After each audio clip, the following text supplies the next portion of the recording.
Next is next question exam में आता है कि state the first law of thermodynamics. State the first law of thermodynamics.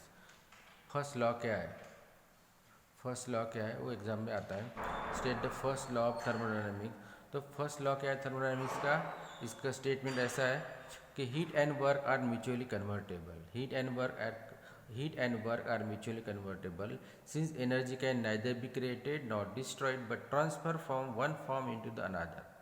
तो इसका स्टेटमेंट ऐसा है कि हीट एंड वर्क जो है ये कन्वर्टेबल है, मतलब heat convert into the work and work convert into the heat. ये पहला स्टेटमेंट है, मतलब heat and work are convertible but it can not be not destroyed. Energy को अपन डिस्ट्रॉय नहीं कर सकते या क्रिएट नहीं कर सकते, लेकिन वो ट्रांसफ़र होती है एक फॉर्म से दूसरे फॉर्म में। तो ये फर्स्ट लॉ का स्टेटमेंट 2 मार्क के लिए आता है। Write the statement of the first law. तो इसमें क्या लिखना पड़ता है कि heat and work are mutually convertible since energy can neither be created not destroyed but transfer from one form into the another form. ठीक है, तो ये जो स्टेटमेंट है एग्जाम में 2 मार्क्स के लिए आता है। ये स्टेटमेंट लिखना है heat and work are mutually convertible since energy can neither be created not destroyed but transfer from one form into another form. तो साइक्लिक प्रोसेस के लिए जो रहता है net heat transfer is equal to the net work transfer रहता है, और cyclic process के लिए net heat transfer is equal to the net work transfer रहता है। और फॉर नॉन साइक्लिक प्रोसेस के लिए रहता है, नॉन साइक्लिक प्रोसेस के लिए रहता है heat supply is equal work done plus of store energy. ये ऐसा रहता है। ठीक है, तो ये होगा अपना पहला लॉ। बाद में सेकंड लॉ के 2 स्टेटमेंट एग्जाम में आते हैं। एक है केल्विन प्लैंक स्टेटमेंट आता है, दूसरा आता है क्लॉसियस स्टेटमेंट। तो केल्विन प्लैंक का स्टेटमेंट है state that it is impossible to construct a heat engine working in a cyclic process whose sole effect is to convert the total heat into the equivalent amount of the work।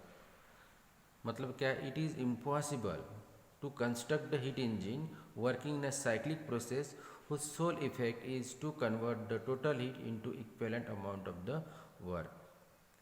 मतलब जब अपन heat supply करती है, total heat जो है total work में convert नहीं होती है। मतलब टोटल हीट सप्लाई के तो टोटल हीट वर्क में कन्वर्ट नहीं होती, तो इट इज़ इम्पॉसिबल। वो पॉसिबल नहीं है।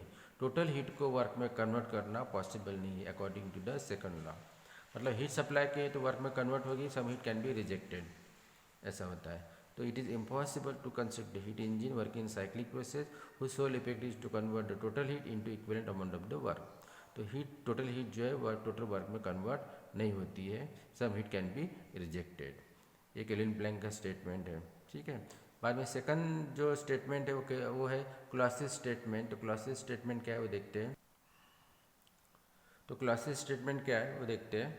It is state that it is impossible for a self acting machine to transfer the heat from a body at a lower temperature to the body at a high temperature without aid of an external agency। मतलब इसका मतलब यह है कि it is self machine को impossible है to transfer the heat from the body at a lower temperature to the body at a high temperature। मतलब heat कभी भी लो टेम्परेचर को टू हाई टेम्परेचर फ्लो नहीं होती है। कभी भी हीट फ्लो होगी तो high temperature to low temperature होगी, low temperature to high temperature flow नहीं होगी जब तक अपन वहाँ पे एक्सटर्नल वर्क देते नहीं तब तक।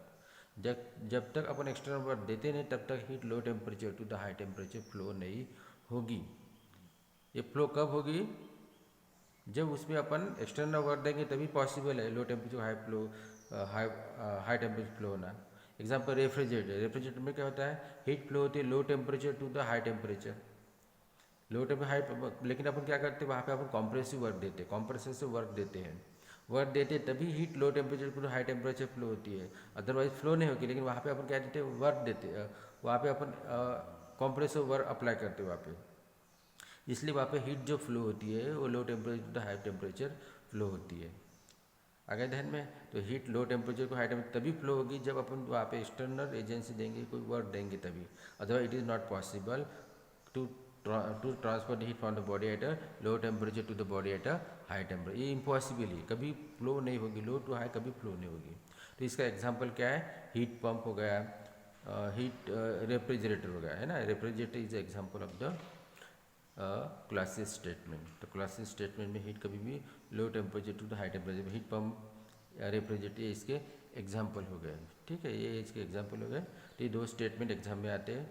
तो पहला फर्स्ट लॉ हो गया, दूसरा सेकंड लॉ के दो स्टेटमेंट है, दोनों में से एक कौन सा भी आएगा एग्जाम में।